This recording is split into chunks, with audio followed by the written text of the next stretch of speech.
I wanted to thank Libby and the Huddle for inviting me to speak. I want to start with a bit of an apology. It may be uncomfortable for somebody, or for some of you, to hear somebody who for many years benefited from a lot of white male privilege, like buckets of it. And so, you know,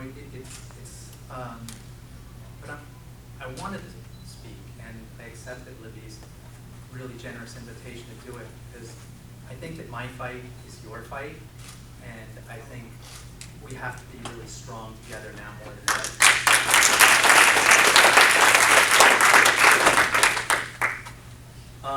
So, you know, I mean, the theme that I was asked to address, that we've all been asked to address, is what the ERA means to me. And I certainly remember it, you know, as I was being raised as a boy in New York, and I was hyper-masculinizing. But it always just made such clear sense to me that, you know, how could we talk about equality if we didn't have, at a minimum, de jure equality under the law? And so to make that explicit, there are real protections that I know I need, and that my 8-year-old daughter needs now and will need in the future.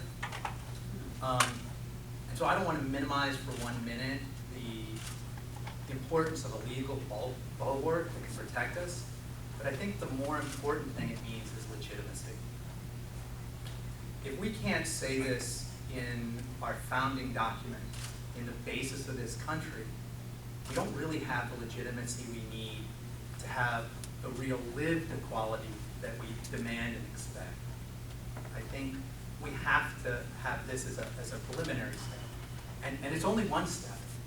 You know, I think if you look at the Civil Rights Movement and the Voting Rights Act and the Civil Rights Act, those things didn't end discrimination for African Americans or other minority groups.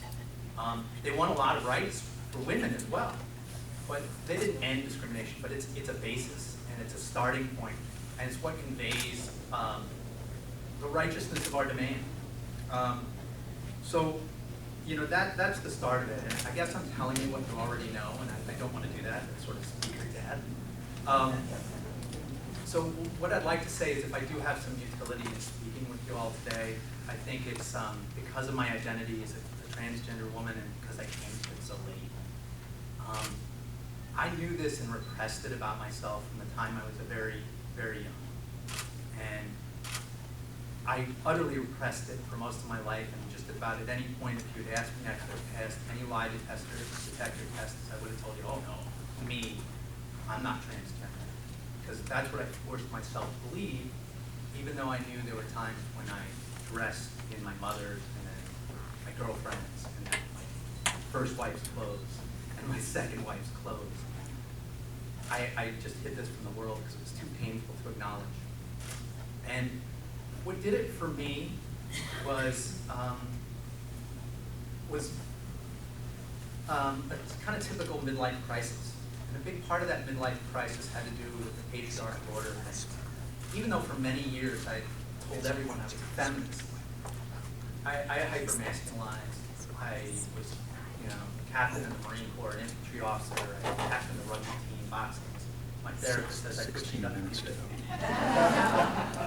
But I wasn't happy, and I didn't realize how profoundly unhappy I was for what the basis of that happiness was until I really realized what it was like living as a man whose wife was far more successful than I was, and to be trapped in a dead-end job. And a lot of people have midlife crises about those kind of things. But for me, what it opened up is a lot of 20 minutes. So I guess what I conclude with is maybe a little advice. I see you here. I know who you are. I know you're walking into the world. You're knocking on doors. You're acting.